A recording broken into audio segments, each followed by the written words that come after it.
Hello, hi, வணக்கங்க.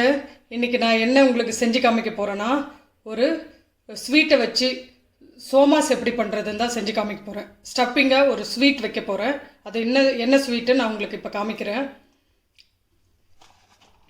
பாருங்கள். சோமாஸ்குள்ளே ஸ்டப்பிங்காக நான் உள்ளே வைக்க போகிறது வந்து மில்க் கோவா எடுத்து வச்சுருக்கேன். இதை தான் இன்றைக்கி உள்ளே வச்சு எப்படி பூர்ணமாக இதை தான் யூஸ் பண்ண போகிறேன். இன்றைக்கி எப்படி பண்ணுறேன்னு வாங்க நான் செஞ்சு காமிக்கிறேன். இங்கே பாருங்கள், தேவையான பொருட்கள் என்னென்ன. ஒன்றுமே இல்லை, மைதா, மேல் மாவு மைதா வந்து நான் இப்போது நல்லா தண்ணி ஊற்றி சாஃப்டாக பிசைஞ்சு எப்படி பண்ணுறதுன்னு நான் உங்களுக்கு செஞ்சு காமிக்கிறேன். பாருங்கள், ஒரு கப் மாவு நான் எடுத்துக்கிறேன்.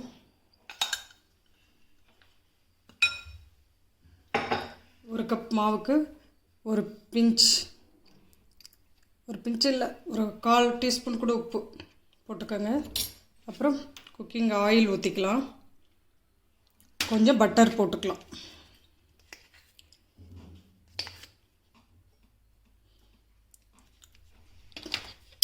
போட்டுக்கிட்டு இதை மிக்ஸ் பண்ணிக்கலாம்.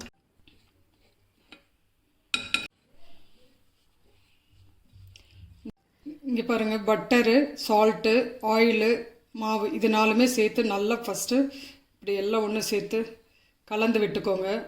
இதில் கொஞ்சம் கொஞ்சமாக தண்ணி போட்டு எப்படி சப்பாத்தி மாவு பிசைகிறீங்களோ அந்த மாதிரி இது கொஞ்சம் டைட்டாக ஒரு பால் பண்ணிக்கலாம். நல்லா பிசைஞ்சு எவ்வளோ சாஃப்டாக உங்களால் பிசைய முடியுமோ அந்த அளவுக்கு கொஞ்சம் கொஞ்சமாக தண்ணி விட்டு அதை பிசைஞ்சு நம்ம எடுத்து வச்சுக்கலாம். பாருங்கள், நான் நல்லா அழுத்தி பிசைஞ்சிக்கிறேன். எவ்வளோ நீங்கள் அழுத்தி பிசைய முடியுமோ அந்த மாதிரி பிசைஞ்சிக்கோங்க, அப்போ தான் சாஃப்டாக வரும். இதை என்ன பண்ண போகிறோன்னா, இந்த பால் இப்படி பால் மாதிரி பிடிச்சி இதை வந்து ஒரு 1/2 மணி நேரத்துக்கு மேலே, மேக்ஸிமம் ஒரு 1/2 மணி நேரம் ஊற வச்சுக்கலாம். நல்லா மாவு நல்லா டைட்டாக அதை பாருங்கள் பால் பண்ணி ஒரு லிட்டு போட்டு மூடி வச்சுக்கலாம். வாங்க, மாவு நல்லா ரெடி ஆகிடுச்சு, சரியான கன்சிஸ்டன்சிக்கு வந்துடுச்சு. சைடில் வச்சுருந்தேன் இல்லையா ஊற வச்சு, இதில் வந்து நான் ஒரு 10லேருந்து 12 சோமாஸ் ரெடி பண்ண போகிறேன். வாங்க பார்க்கலாம். இங்கே பாருங்கள், இப்படி பண்ணிவிட்டு கரெக்டான குட்டி குட்டியாக பால் ரெடி பண்ணிடலாம்.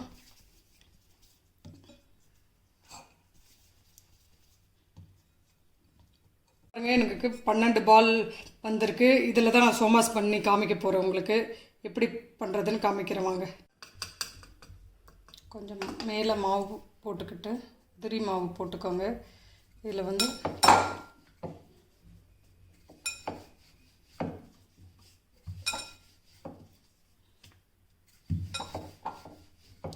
இவ்வளோ மெலிசாக பண்ண முடியுமோ பண்ணிக்கோங்க.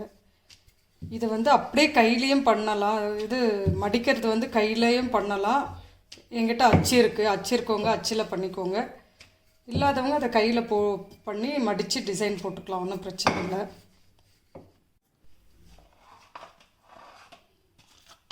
இங்கே பாருங்கள், ஃபஸ்ட்டு நம்ம என்ன பண்ணலான்னா, அப்படியே ரவுண்டாக தேய்ச்சிட்டு இதில் வந்து நம்ம சுற்றி வாட்டர் வச்சுப்போம். இப்போ வந்து நான் கையில் எப்படி பண்ணுறதுன்னு மடித்து காமிக்கிறேன் உங்களுக்கு.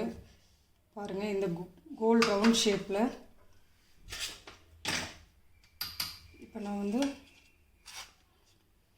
உள்ளே இது சொன்னேன் இல்லையா, பால்கோவாவை வந்து நான் கடையிலேருந்து வாங்கிட்டு வந்தேன். அந்த ஸ்வீட்டை உள்ளே வச்சு தான் நான் இன்றைக்கி உங்களுக்கு சோமாஸ் பண்ணி காமிக்கிறேன்.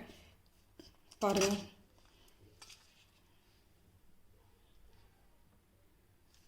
இதை வச்சுட்டு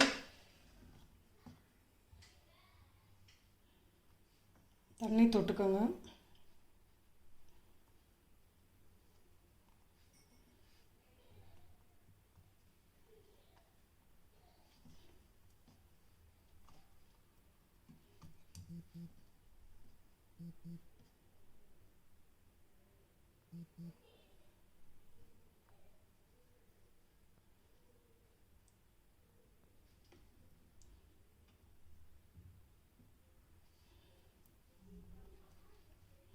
இதை என்ன பண்ணுவாங்க, அந்த மோல்டிங் இல்லாதவங்க இங்கே ஃபோர்க் வச்சு டிசைன் பண்ணுவாங்க. இந்த இடம் இப்படி நல்லா அழுத்தி விடுவாங்க. நான் வந்து இன்றைக்கி விரல்லே அழுத்தி விட்டுட்டேன் பாருங்கள். இதை வந்து ஒரு 5லேருந்து 10 நிமிஷம் நம்ம பண்ண அது காஞ்சிகிட்டு இருக்கேன். அதை நான் டிஷ்யூ பேப்பர் மேலே செஞ்சு வச்சுருக்கேன் பாருங்கள். அதில் கொஞ்சம் தண்ணி இருந்தால் அது உறிஞ்சி எடுத்துக்கும், அதுக்காக தான். ஓகே, இங்கே பாருங்கள். இன்னொன்றும் நான் வந்து உங்களுக்கு எப்படி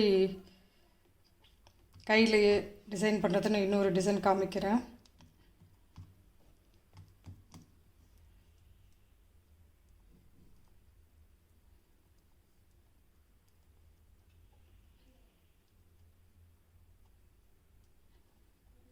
இதை நல்லா தண்ணி வச்சு மடித்து வச்சுக்கோங்க.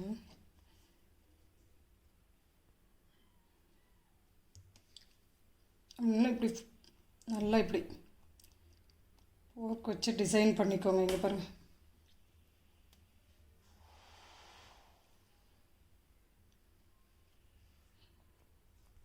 அங்கே மோல்டிங் வச்சு எப்படி பண்ணுறதுன்னு பார்க்கலாம். ஃபஸ்ட்டு இது ஃபுல்லாக ஆயில் அப்ளை பண்ணிக்கோங்க.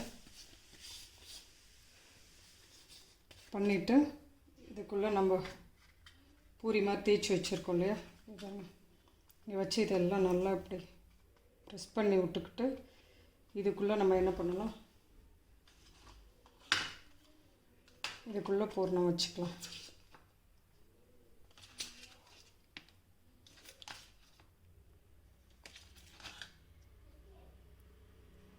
வச்சுட்டு நல்லா அழுத்திக்கோங்க. உங்களுக்கு இந்த அச்சில் எவ்வளோ அழகாக வரும் பாருங்கள்.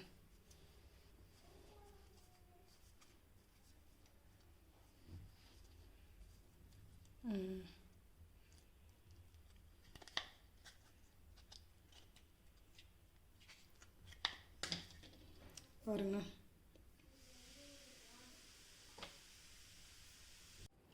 இங்கே பாருங்கள், நான் ரெடி பண்ணி எடுத்துக்கிட்டேன். இப்போ இதை எண்ணெயில் பொரிச்சு எடுக்கிறது எப்படின்னு பார்க்கலாம்.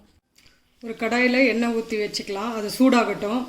சூடான உடனே அதை பொரித்து எடுத்துக்கலாம். நம்ம வாங்க, எண்ணெய் சூடாகிடுச்சு. நம்ம சோமாஸை எண்ணெயில் பொரித்து எடுத்துப்போம். கோல்டன் கலர் வர வரைக்கும் நம்ம வெயிட் பண்ணுவோம். அதுக்கு முன்னாடி அடுப்பை வந்து நீங்கள் லோ ஃப்ளேமில் வச்சு தான் இதை வந்து பொரித்து எடுக்கணும். அப்போ தான் நல்லா கிறிஸ்பியாக ஈவனாக வெந்து வரும். இங்கே பாருங்கள், நான் லோ ஃப்ளேமில் வச்சு எப்படி பொரித்து எடுக்கிறேன்னு. இங்கே பாருங்கள், திருப்பி விட்டுக்கலாம்.